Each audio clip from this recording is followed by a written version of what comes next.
आपका स्वागत करते हैं सबसे पहले डॉक्टर डीजे राणा अपने प्रोग्राम में। धन्यवाद संजीव जी। जी, हमारे श्रोता हमें सुन रहे हैं और उनकी जानकारी के लिए सबसे पहले आपसे जानना चाहेंगे ये डेंगू है क्या? सबसे पहले श्रोताओं को मेरा प्यार भरा नमस्कार। डेंगू एक ऐसी बीमारी है जो एडीज मच्छर के काटने से होती है। एक डेंगू वायरस होता है जो बीमारी करता है। तो एक इन्फेक्टेड आदमी को, एक इन्फेक्टेड पर्सन को जब मच्छर काटता है एडीज का, तो वहाँ से वो वायरस लेके दूसरे एक पर्सन में वो वायरस इंजेक्ट करता है और वो बीमार होता है दूसरा बंदा भी। मलेरिया भी मच्छर से जुड़ा है, डेंगू भी मच्छर से जुड़ा है, दोनों में अंतर क्या है? देखिए, मलेरिया जो होता है एनोफिलीज मच्छर के काटने से होता है जी। तो जो डेंगू होता है, डेंगू एडीज मच्छर के काटने से होता है। ये वाले मच्छर गर्मियों में तो आते हैं, किन खास महीनों में ये जम्मू में या जम्मू के आगे पीछे के इलाकों में देखने में मिलते हैं?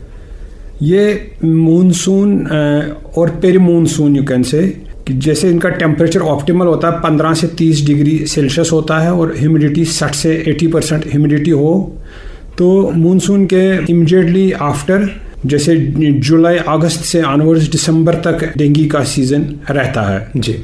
लेकिन आजकल चेंज हो रही है एनवायरनमेंट में ग्लोबल वार्मिंग की वजह से, तो ये ब्रीडिंग पैटर्न अब वेरी हो रहा। अभी साल के दूसरे मंथ्स में भी ये आने लगा डेंगू, और जिन एरियाज़ में पहले नहीं था तो अब उन एरियाज़ में भी आने लगा है। तो ये जैसे मलेरिया की हम बात करते हैं, पानी खड़ा हो, जैसे टायर में पानी खड़ा है, कूलर्स में है, तो वहाँ से ये पैदा होता है। डेंगू का मच्छर कहाँ पैदा होता है? सिमिलर कंडीशंस में, जैसे मलेरिया स्टैग्नेंट वाटर में पनपता है, डेंगू का मच्छर भी स्टैग्नेंट वाटर में पनपता है। जैसे घर के अंदर कोई जंक आइटम्स है, जैसे नारियल का खोल है, कोई टूटा हुआ डिब्बा है, प्लास्टिक कंटेनर है, जैसे हम कोल्ड ड्रिंक की बोतलें फेंकते हैं, डिस्पोजेबल गिलासेस फेंकते हैं, इसमें काफ़ी कम मात्रा में 5 ml पानी भी कहीं पर जमा हो, उसमें भी ये डेंगू का मच्छर पनप सकता है। जैसे वास्ट ट्रेज हैं, गमलों के नीचे जो ट्रेज हैं उनमें पनप सकता है। जैसे टैंकियाँ हैं, जैसे कुछ गांव में या जहाँ पर पानी उपलब्ध नहीं है उतना, वहाँ पर स्टोरेज करते हैं पानी की बड़े बड़े कंटेनर्स में,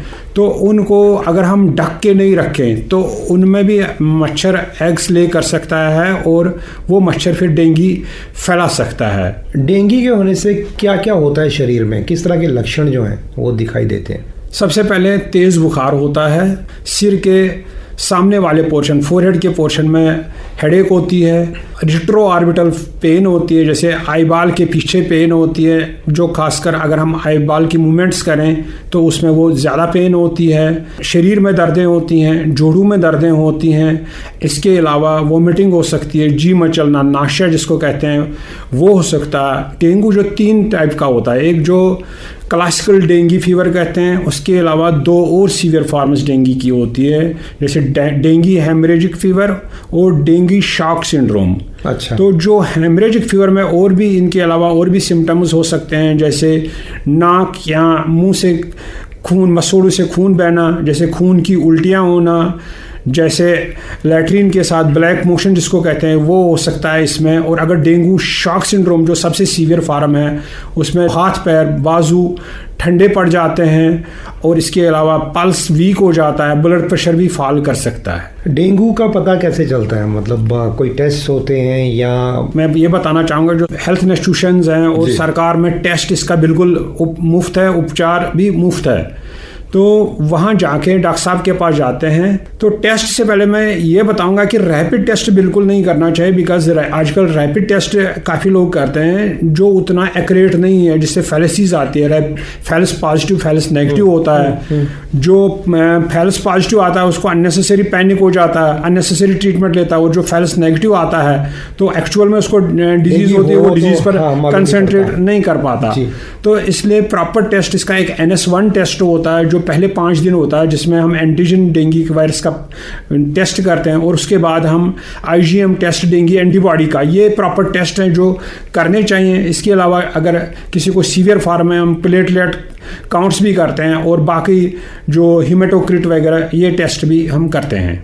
डेंगू होने के चांसेस एज वाइज भी कहें तो किस एज में ज़्यादा होते हैं, और या अगर बात करें जैसे कोई बिल्कुल फिट है या कोई बीमार है, कोई डायबिटिक है, तो तो किस में ज़्यादा होते हैं, मतलब चांसेस होते हैं, कुछ ऐसा है? हाँ जी बिल्कुल है।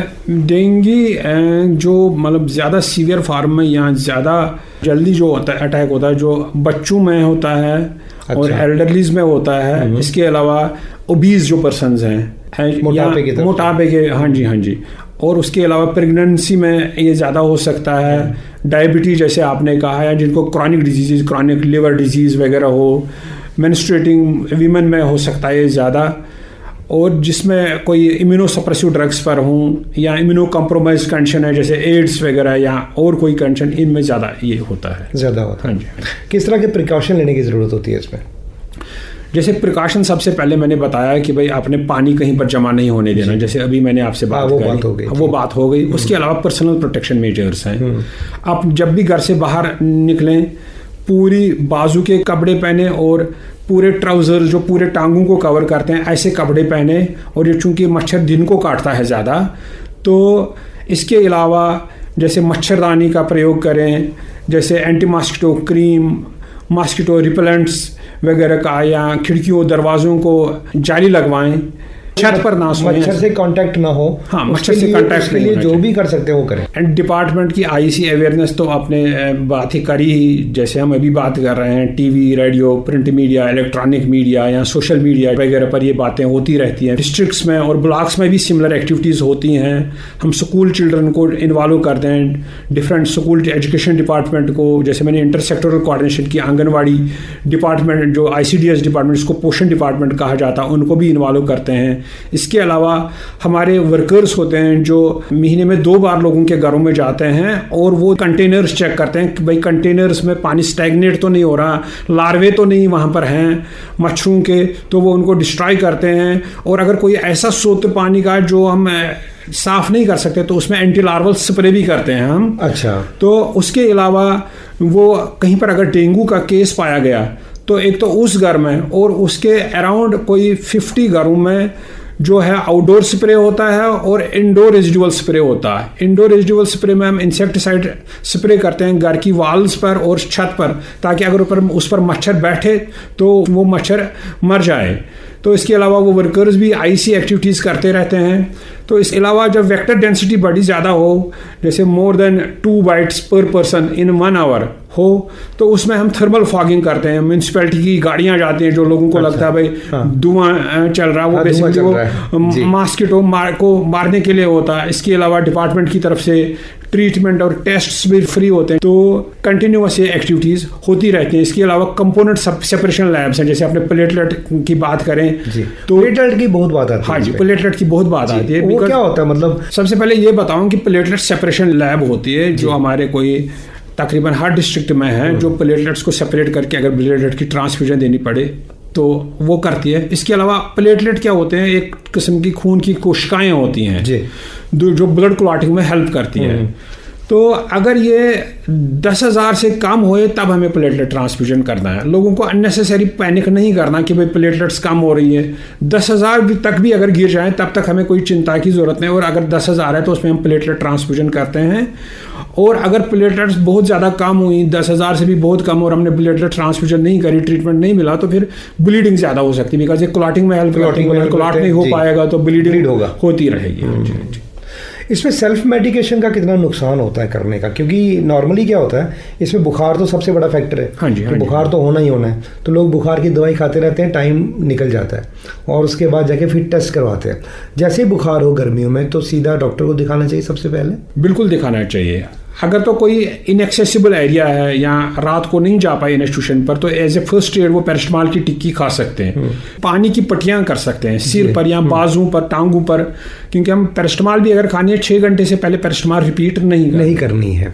लेकिन उसके अलावा कोई भी मेडिकेशन खुद से नहीं लेनी है। जैसे लोग पेन किलर, इसमें जैसे मैंने बताया बदन में भी दर्दें होती हैं, बाकी जगह भी दर्दें, जोड़ों में दर्दें होती हैं, तो लोग पेन किलर पड़ी होती है लोगों के किट्स में घर में, वो ना खाएं। क्योंकि मैंने आपको बताया जो प्लेटलेट्स कम होते हैं और जो वो पेन किलर है वो प्लेटलेट्स को और कम करते हैं, तो वो एग्रीवेट करते हैं। इनफैक्ट ये है कि नज़दीकी जो स्वास्थ्य केंद्र है वहाँ पर जाके अपना टेस्ट और इलाज करवाएं, और सरकारी में ये मुफ्त है सारा कुछ। जी, डॉक्टर डीजे रैना, आप स्टेट मलेरियोलॉजिस्ट हैं जम्मू व कश्मीर के।